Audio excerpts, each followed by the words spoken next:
B'siyata d'shmaya, we're going to learn Eirovin daf nun ches. We're going to start 4 lines from the bottom of nun zayin amud beis, the next Mishnah. Says the Mishnah, Ein moidedin, when the surveyors, when they measure the tchum of 2,000 amos, then they do not measure elo b'chevel shel chamishim amo. Number 1, they have to use a rope. We'll see in the Gemara what that's coming to exclude. And number 2, that the rope must not be longer or shorter than 50 amos. Lo yipochis v'lo yosa, not shorter nor longer. V'lo yimdoid, one should not measure elo keneged liboy. One should not hold the rope anywhere besides except against his chest. We assume that all the people that are involved in measuring the tchum are of average height, and the Chachamim said that we have to make sure that everybody places the rope on the same point of their body, and that way there will be as few slopes as possible, because the more slopes there are, the less area, the less space the tchum will be. And we want to give the full 2,000 amos, so we want to have these ropes, the 40 times, the 40 stretches of 50 amos, we want them to be as level as possible, as flat as possible, and therefore we always measure from the same point of the body, the chest. So if you have 2 people each holding one end of the rope, if they both hold the rope against their chests, then the rope will be almost completely flat. Continues the Mishnah, Hoya moideid, if a person was measuring the tchum parallel to the city, north, south, west and east, ve'egia legai, and he reached a valley, or a legoder, or a fence, then how's he supposed to measure this? There's now something in his way. Mavlioi, then he should absorb it, he should span it, and what that means in practical terms is that there will be one person who will be holding this rope on one side of the wall or the valley, and somebody else will be holding it on the other side of the wall or the valley. If it's a valley, they can just hold it against their chests as they normally would. If there's a wall there, they may have to raise the ropes on a pole, on a stick. They'll tie the rope to the end of a stick and hold it high, making sure the rope is straight and level and flat. And they'll just, so to speak, go on top of the wall as if the wall is not there and keep measuring. And obviously that only applies if this valley or the pile of stones, the fence, the stones are not 50 amos wide. If they're more than 50 amos wide, you'll not be able to span the area with the rope of 50 amos. You're going to have to find another way of measuring the distance. Higia lahar, if he reaches a mountain whilst he's measuring, that means within the tchum area there's a hill, a mountain. Mavlioi, then assuming that from one edge of the mountain to the other edge of the mountain is not more than 50 amos, and he can use that rope, then he just holds it, one person holds the rope on one end of the mountain, possibly on a pole, and the same on the other side, and the 50 amma rope just goes straight over the mountain, as if the mountain is not there, as if it's completely flat. And after he spans the mountain, then he will return to his line of measurement. That means he was on the north of the city, he was measuring northwards, trying to get to 2,000 amos, and then there was a mountain in the way. Then he's got to be mavliya, he's got to absorb the mountain within the span, within the 50 amos, and obviously that may possibly take him out of his way a little bit. We'll see in the Gemara. And then as soon as he's past the mountain, chayzer lemidosoi, he goes back to continue that line that he was measuring from the north of the city, and the same applies to any other direction. Continues the Mishnah, this is provided that he does not leave the tchum area while measuring. If he would have to leave the tchum area in order to span the mountain, and the part of the mountain that's within the tchum area is wider than 50 amos, and then obviously he cannot span it, there's no way that a 50 amma rope will be able to go from one side to the next of the mountain. Even if you're holding both ends high up on a pole above the mountain, there's no way they can do it if the mountain is wider than 50 amos. If he's unable to span it because the mountain is too wide, then we need another way of measuring the distance across a mountain. And we have to remember that according to the letter of the law, 2,000 amos is totally flat amos. We totally ignore any ups and downs, valleys, trees, walls, mountains. Then we're trying to find a way of measuring the flat as if it was all a flat surface of 2,000 amos. We cannot always do it. Sometimes we'll see in the Gemara that sometimes we actually measure the slope with its slope, and in that case the 2,000 amos of rope will be less than 2,000 amos of flat distance because you're going up a hill. However, in most cases we're actually going to try and find a way of measuring it should be totally level. One way of doing it is mavliai. If it's less than 50 amos, the mountain, the wall, the fence, the valley, then you'll just have one person on one side, one person on the other side, with a flat string going straight over whatever's getting in the way. However, over here, if you cannot do it, then Bezu Amar Bdustoi Bar Yanai Mishum Rab Meir was said in the name of Rab Meir. There's another option, another solution of measuring without the fact that it's very slopey, taking away, distracting from the 2,000 amos, and that is Shamati Shemekadrin Bahorin. Mekadrin actually means to bore, to pierce the mountains, which more or less means it's, so to speak, as if we're going to bore a hole straight through the mountain and draw the string through it as if it's totally flat. However, obviously we cannot bore, we do not pierce the mountain. So what do? You get people to hold strings of just 4 amos long, not the 50 amos long, and you get one person at the bottom of the mountain, another person goes more or less 4 amos up the mountain, and the lower person holds the string by his chest, the upper person holds the string by his foot, and that way every 4 amos of distance there's going to be leveled out the string half the height of a person's body, from a person's chest until his feet, and that way you've more or less made steps, so to speak, and you've measured the entire mountain just totally flat. Because if you've got one person who's 4 amos up the mountain, then the person below him, but the string is held between the feet of the upper person and the chest of the lower person, the string will be almost level, and you keep doing that until you get to the top of the mountain, and then you know how wide the mountain is if it would be flat. And that's called Mekadrin Bahorim.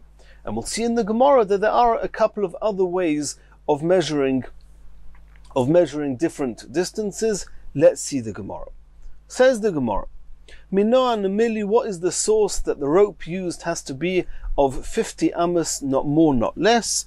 Omar of Yudah Marav, it's a pasuk, the Omar Kro, it says in the pasuk, Oirech HaChotzer, the length of the courtyard of the Mishkan was Meo Ba'amot, it was 100 amos, V'roichav, its width was Chamishim B'Chamishim, 50 by 50. And that's very interesting, because why doesn't it just say the width was 50 amos, which is the truth? How can a width be 50 by 50? The width was not 50 by 50. The whole courtyard was 100 by 50. And this is something that the Gemara already discussed on Daf Chav Gimel Amud Beis. But here the Gemara says that from the fact that it says V'roichav chamishim, the width is 50 amos, b'chamishim is Amra Torah. The Torah is telling us b'chevel shel chamishim amma medoid, you should measure with a rope of 50 amos. Asks the Gemara, B'hami boyelei litel chamishim ulesaviv chamishim. Did we not already see on Daf Chav Gimel Amud Beis that the words chamishim b'chamishim is actually telling us that even though the courtyard of the Mishkan was 50 by 100, which is 5,000 square amos, but what the Torah is actually teaching us with this is that an area of a karpeif, assuming it's not mukaf ladira, is an area of 71 2/3 amos by 71 2/3 amos, which means if you took the second 50 amos and you put it exactly around the first 50 amos, chamishim b'chamishim, which means if you took 5,000 square amos and you made a square root, you found out exactly a square of that will total 5,000 square amos. Every side will be 71 2/3 amos. And we learn that from chamishim b'chamishim, that the second chamishim surrounds and circles the first chamishim. So that's what the Gemara is asking. You take the second 50 by 50 and you surround the first 50 by 50. That's what we saw in Daf Chav Gimel. Answers the Gemara that the truth is, from the words chamishim b'chamishim you can learn both halachas. Also that the area of the maximum area of which is an enclosure not made for residential purposes is 71 2/3 amos square, and also the halacha that you have to measure with a rope of 50 amos. You can learn them both. Im kain le mikra, if the pasuk would only be wanting to tell us that the 50 amos is surrounding the first 50 amos, so to speak. Of course, in the courtyard it was 50 by 100, but teaching us that there's some significance with a square of 71 2/3 amos by 71 2/3 amos, it would say chamishim,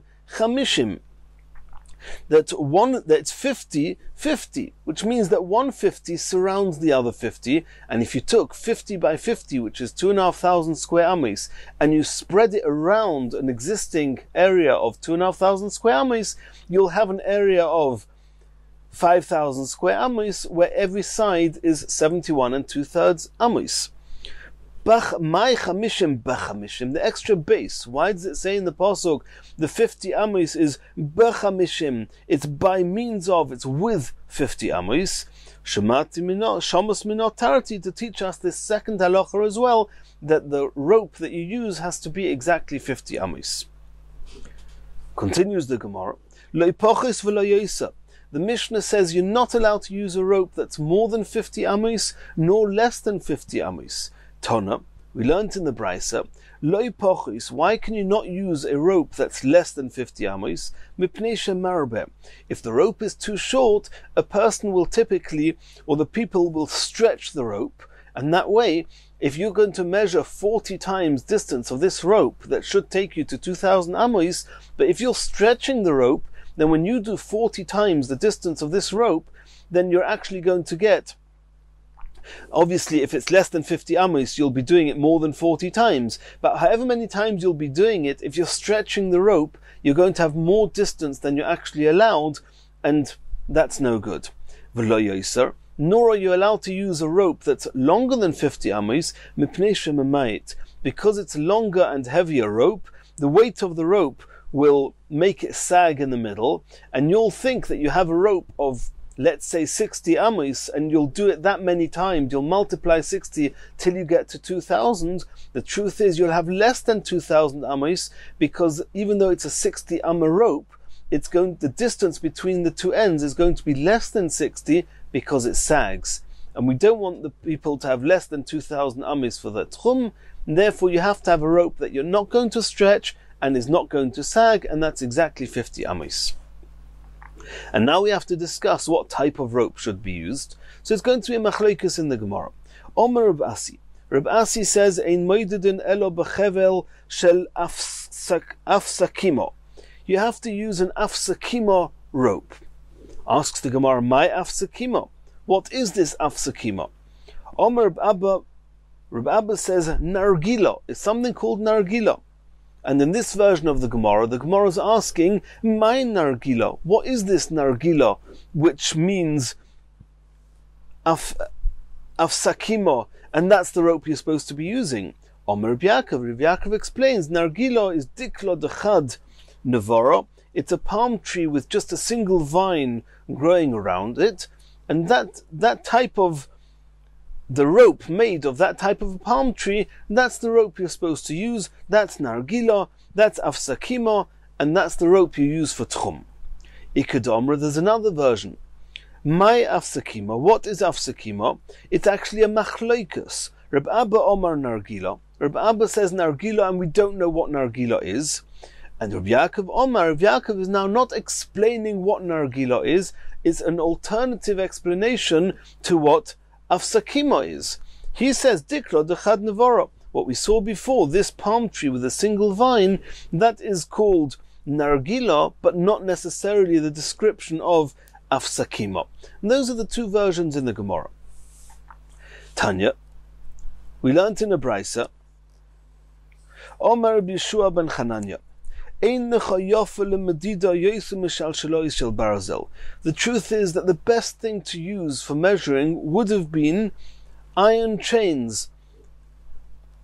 They don't stretch in any way, and you get the most accurate measurement with them. But the Torah says you should not use iron chains, rather,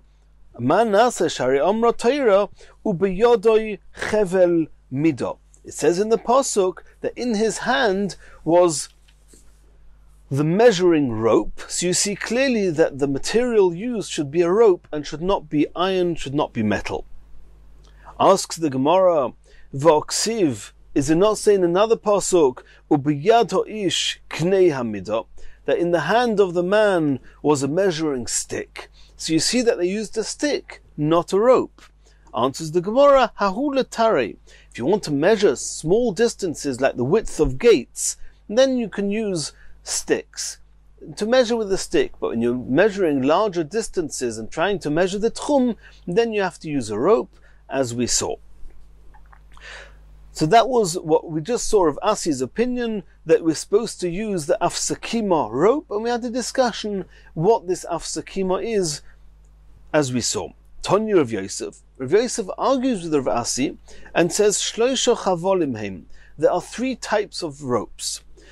Shel mogog, which is a rope made of reeds. Shel neitzer, which is a rope made of peeled willow branches. V'shel pishton, and ropes made of linen. Shel mogog lepora.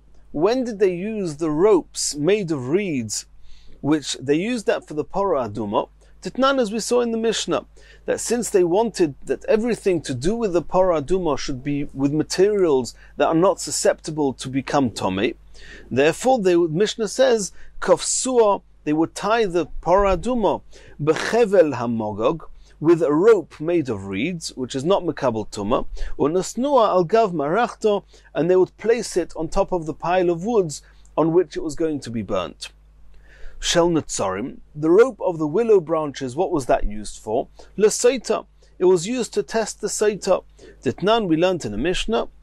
V'achar kach, afterwards the kohen mevi chevel hamitzri, he brings a rope of the made of the willow branches. V'koishrei lemalo midadeo, and he ties it above her breasts after they would tear off part of her garment over her shoulders. In order to prevent the garment from falling down, they would tie a rope around her breasts in order to hold up the garment of the saita, and they used a willow rope for this purpose. Shel pishton, what did they use a rope of linen for? L'medida, in order to measure the tchum of Shabbos. So you see clearly that Rav Yosef says that the rope that was used was linen, was pishton, not like Rav Asi said that it was from afsakima. Continues the Gemara. Now we're going back to our Mishnah. Hoya moideid, if this person, the surveyor, was measuring the tchum, v'igia, he reached a valley, he reached a fence, then he should span it and return to his measuring. Says the Gemara, from the fact that the Mishnah says that after he spans the fence, or he spans the valley, he goes back to the measuring line that he started with before he reached the valley or the fence. Michlal, we can deduce from that, that if going in a straight line, for example, the north of the city, you're going in a straight line to measure 2,000 amis, and now you reach a valley that you cannot span. Then going in a straight line, the valley in a straight line is wider than 50 amis. If it's wider than 50 amis, you cannot be mavlioi. There's no way you can have a person standing on one side of the valley, a person standing on the other side of the valley, and holding a 50 amma string in between them. The valley is too wide for that. So you can move to a place where you can span it. For example, you're going north, you've reached this valley, it's too wide, so you just, for example, just for argument's sake, you walk a little bit to the west, in a right angle to the west, until you reach part of the valley that is less than 50 amis. Then you span the valley, less than 50 amis. You continue walking. For example, if the line that you started measuring, the valley there was 60 amis. So you go further west, till the point where the valley is only 50 or less than 50 amis, you span the valley, and then you walk an extra 10 amis, because you have to get back in line to where you were, and where you were the valley was 60 amis. So you walk the extra 10 amis, now you can see that you're past the area where the valley is 60 amis, you go back towards the east, until you meet the line that you started with, going from north even further north, and you continue measuring. You can go to the sides where you can actually span the valley, and you span it, and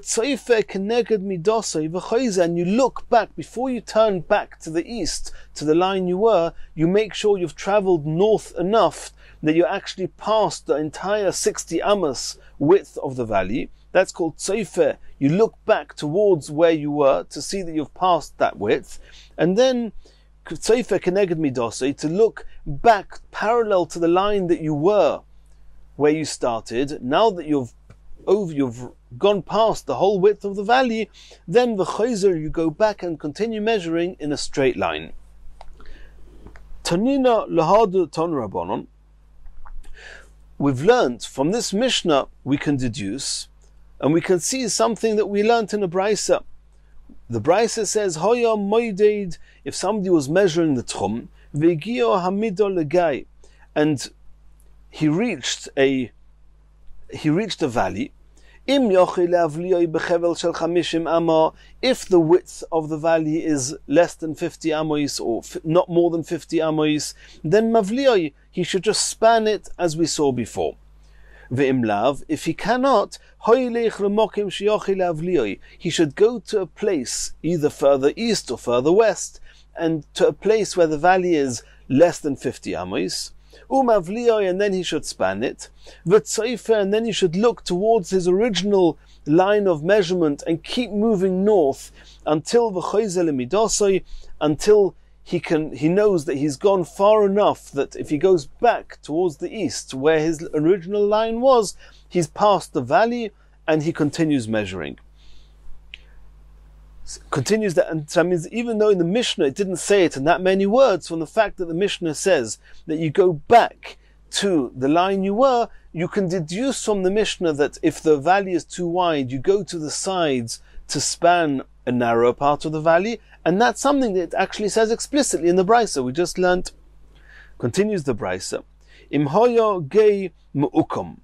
If on the entire northern side of the Tchum, the entire north, the valley is not 50 amos, it's more than 50 amos.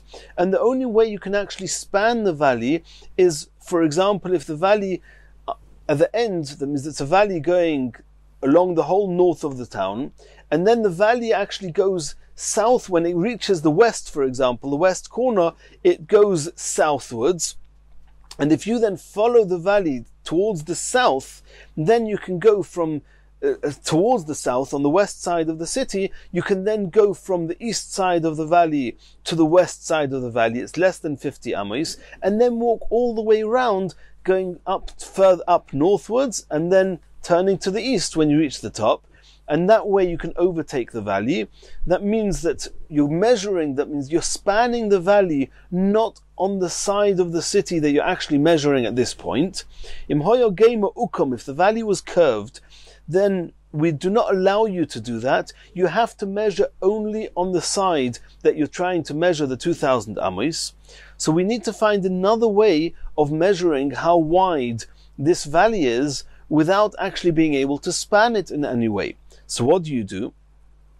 If the makdir v'oile, makdir v'yered, exactly as we saw before in the Mishnah, there's a concept called piercing the mountain, which means that you get people using 4 amma long ropes and holding, the upper person is holding it at his feet, the lower person is holding it at his chest, and that way you can measure how wide the area is. So the Mishnah was talking about a mountain, but the same applies here. If you have a valley, then that's what you have to do. You get one person who's slowly going down into the valley every 4 amos. That's how they measure. The upper person by his feet, the lower person with his chest, and then you can then tell how wide this valley is. Higia l'kaisel, says the Brisa, whilst you're measuring, you're reaching an upright wall, then you do not need to, so to speak, pierce the wall, or have a rope to span the wall, one person on one side of the wall, one person on the other side of the wall, and measure exactly how wide the wall is. No, it's not necessary. He can just estimate the width of the wall and continue measuring beyond the wall. Says the Gemara, did we not learn in our Mishnah, mavlioi, that when you reach a fence, you should be mavlioi, you should span it, and then continue measuring, which means that you should try and use the 50 amma rope to be on one side of the fence and somebody else on the other side of the fence, and that way measure exactly how wide the fence is. Or at least we're not using any estimations, and that seems to be contradictory to the Brisa that says that when you reach a fence, you reach a wall, you just estimate how wide the wall is. Answers the Gemara, Hasam nicha tashmishta. Our Mishnah is talking about the case where the fence is somewhat convenient, which means that the fence itself has collapsed and it's now just a heap of stones, and people can easily walk over it. Since people can walk over it without too much difficulty, we're that little bit more stringent, and we force you to measure it exactly by spanning it, and if it's too wide, then you pierce it, as we saw. But in the case of the Brisa that speaks about the wall, that you can just estimate it, we're talking about a wall that's very inconvenient to go over. People generally do not pass over it, therefore we're more lenient and we allow you to just estimate the width of the wall. Continues the Gemara, this that we saw, that if you've got a slope of a valley, and we saw in the Brisa that if the valley is too wide to be able to span it, and there's no way to go on the right or the left of it and still stay within the area, within the side, north for argument's sake, and find such a narrow spot, then Mekadrin, we said, you have to measure it by piercing the mountain, as we described before. But says Rav Yehuda Mashmuel, that's only true elo she'ein chut hamishkoilus yored kenegdoi. That's only if, in the event that you had a 4 amma pole that you're protruding over the edge of the valley, it means you come to the top of the valley, the rim of the valley, you take a 4 amma stick and you put it over the edge of the valley, into the air of the valley, and hanging from this stick, you've got a plumb line, which is a string with a weight on it. And you see, if the weight goes all the way down and hits the floor of the valley, that means the entire slope going down to the valley is not wider than 4 amos of distance. In that case, if this weight would go straight down, then then you do not need to pierce the mountain and or to span the mountain and take into account the width of the slope. Rather, you can just go down into the valley, ignore how wide, that means how far the distance of the slope itself was, just go into the valley, measure the floor of the valley itself, come back up and continue measuring outside the valley, and you can just ignore the slope. And there's a discussion in the Rishonim here, in the event that the valley can be spanned, which means that from one side to the other side of the valley is less than 50 amos, do we span the mountain? And obviously if we do that, we have taken into account the few amos, that the less than 4 amos on either wall of the valley, that it's sloping. Or do we say no, even if it's less than 50 amos, since it's such a sharp slope, that the entire slope to the base of the valley is less than 4 amos in distance, that we disregard it even if it's less than 50 amos. That's a discussion here in the Rishonim. Continues the Gemara. V'kamo oimkoi shel gai. How deep is the valley allowed to be in order to allow us to span the valley? We saw in the Mishnah that if you have a valley and the valley is less than 50 amos, you span it, you get one person on one side holding the string, another person on the other side of the valley, and you just span it, you just hold the string flat over the valley. The question is, how deep can the valley be to allow you to do that? Omer Rav Yosef says, Alpaim. As long as the valley is not deeper than 2,000 amos, which is the distance which is significant in the halachas of Tchum, as we know, then you can span it. If, however, it's deeper than 2,000 amos, then you cannot span it. You actually have to go and pierce the mountain, so to speak. It's not a mountain, it's a valley, but you have to actually go down and measure the distance, but not with a string spanning it, but with people taking strings of 4 amos, and like we saw before, to actually, so to speak, pierce the mountainside and find out exactly how wide it is. Continues the Gemara, Eis ve'Abaya. Abaya challenged Rav Yosef from a brisa.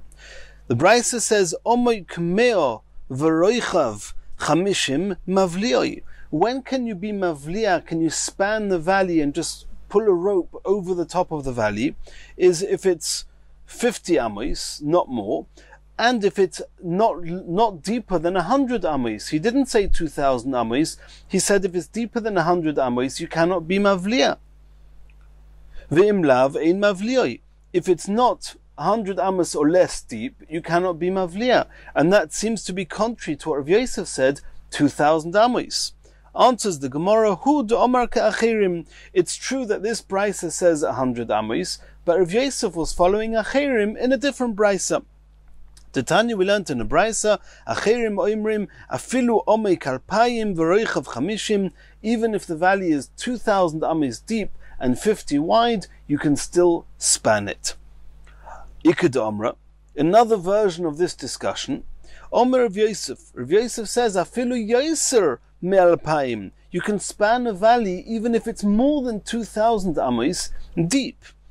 According to this version, the Gemara asks, Kaman, who's Rav Yosef following? Deloika Tanakama. It's not like the Tanakama who said 100 amos deep, or Veloika Achirim, and not like Achirim who said 2,000 amos deep. Rav Yosef says even more than 2,000 amos.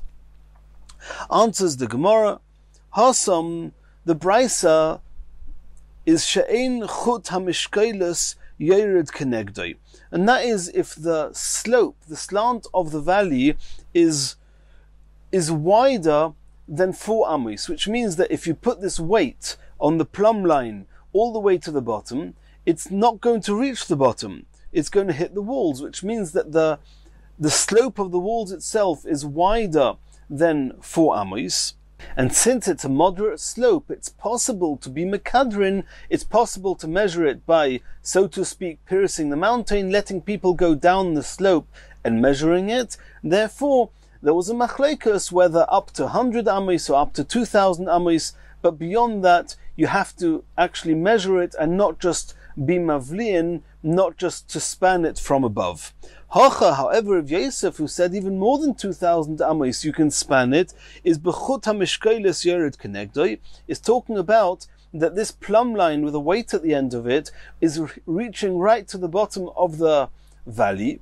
That means that the entire slope, even if it's more than 2,000 amis deep, the valley, nonetheless the slope, the wall of this valley is not protruding more than 4 amis, and therefore it's extremely inaccessible to actually climb down such a slope. Therefore we allowed him to span the valley even though it's deeper than 2,000 amis. Continues the Gemara, this that we said that there's a determining factor whether the weight at the end of this plumb line is going to go right down to the floor or if it's going to hit the side because the slope is wider and therefore the weight is going to knock the slope and not go right to the base of the valley. Ad kamo, how far is the slope of the valley allowed to be that it's considered a moderate slope and you have to measure it with mekadrin and not do mavliya? Omar Avimi Arba is talking about 4 amis. That means you have a stick of 4 amis going over the edge of the valley. From there you hang down this plumb line with a weight at the end of it. If it reaches the bottom of the valley, then that means that the slope is so sharp that you can just be mavliya. In the Brisa we also learnt that it's 4 amis. If within 4 amis into the valley, the weight would reach the floor of the valley, then that slope is so steep that we can still span the valley even though it's deeper than 2,000 amis. Continues the Gemara. Higia lehar mavlioi v'chayzer lemidosei. We saw in the Mishnah that if a person is measuring, for argument's sake, in the north of the city, he's measuring the 2,000 amis, and he comes to a mountain, then what does he do? If the mountain is not more than 50 amis wide, he just spans the mountain. One person holds one end of the rope on one side, the other end of the rope on the other side, and you just measure the mountain from bird's eye view, so to speak. Says the Gemara, and then if he had to go out of his way a little bit east or west in order to find a section of the mountain that is able to be spanned, which is less than 50 amis or 50 amis, not more, then as soon as you've walked far enough north to then be able to get back in line and have passed the mountain, you should do that. Omar Rava, lo yishanu elo bahara mislaket asara betoich arba.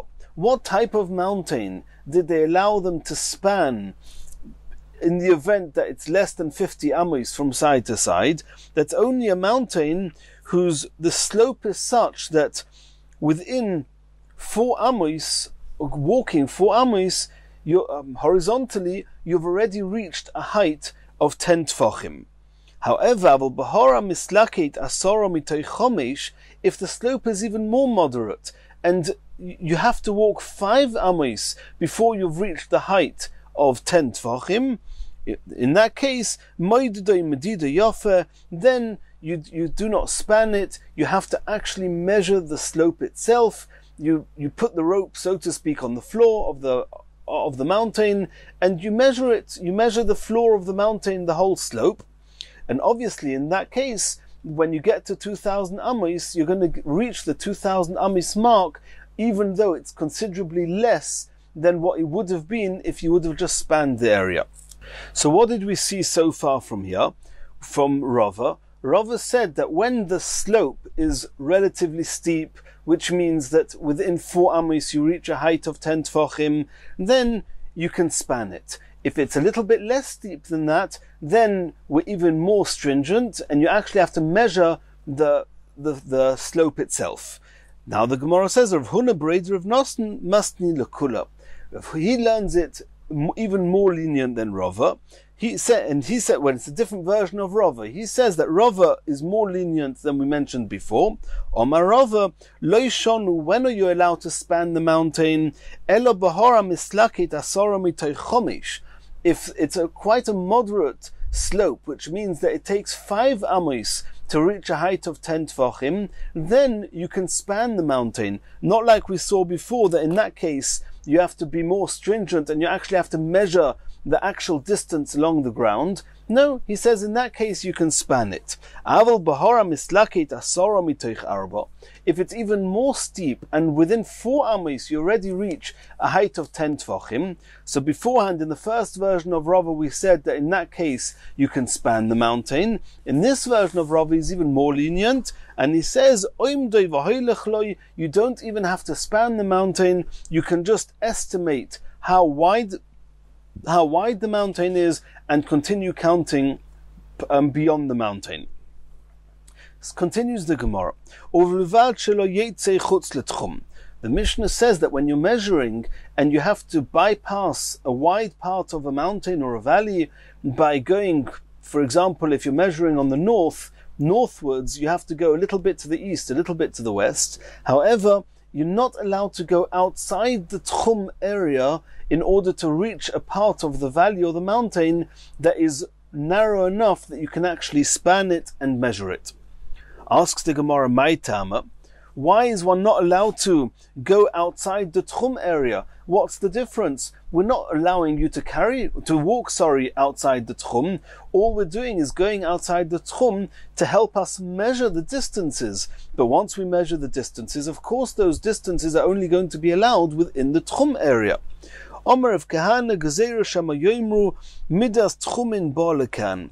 People who are seeing you measure the tchum and seeing you go outside the tchum, people are going to think that from wherever you're measuring, you're allowed to walk. It's all within the tchum. They will not be aware that you had to go outside the tchum just in order to help you measure, but really the actual distance is only allowed to be walked within the tchum. People will not know that, and therefore you're not allowed to go outside the tchum area to measure and to overtake a wide part of a mountain or a valley. Continues the Gemara.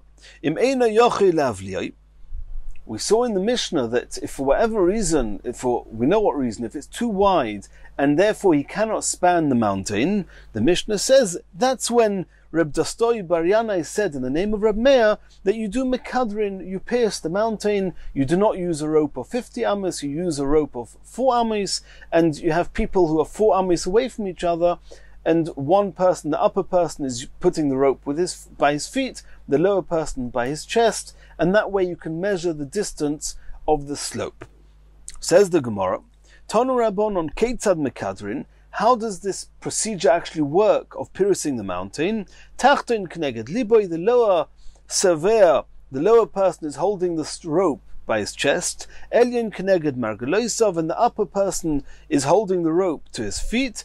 And that way you can measure the distance without losing too much because of the slope. That means the rope will be more or less level. It will not be as accurate, as straight, as flat, as spanning it as being mavliya, but at least it will take away most of the slope. Omar Abaye says, Naktinon, we have a tradition that when they do this mekadrin, when they do this piercing, ein mekadrin elo bechevel shel arba amos, they use a rope, as we've mentioned a few times, of 4 amos in order to measure the slope of the mountain. Continues the Gemara, Omer of Nachman Omer Rabba Baravua, Nektinon, we have a tradition, ein mekadrin loy be'egla arufa v'loy ba'ori miklot mipnei shehein shel teira. When you're doing this system called mekadrin, then you're doing away with most of the slope. If you actually measured the entire slope, you measured the floor, for example, of the mountain, then you would have much more amos per distance. If you're measuring with mekadrin, and even more so if you're measuring by spanning, then a mountain may be just 70 amos from side to side. But if you measure the entire slope of the mountain up and down, you may get to 100 or even more amos. So using these systems of mekadrin is actually a leniency. This is a leniency we're only allowed to use by tchum, which is d'Rabbanon. However, with those halachas where you have to measure areas around cities, for example, Egla Rufa, where they found somebody murdered, they didn't know from which town or which town is closest to the body, then they have to measure. Or with Ori Miklot, the area around the cities of refuge where somebody who murdered somebody by mistake can run to, then in those cases the area around the cities that are measured are biblical halachas, and over there we do not give you the leniency of allowing you to pierce the mountains to do mekadrin. All we let them do is you have to actually measure the distance of the slopes themselves, and obviously there will be much less space around the city that will be considered the tchum, and since it's biblical halachas, we are more stringent. And in the next shiur we're going to continue the next Mishnah.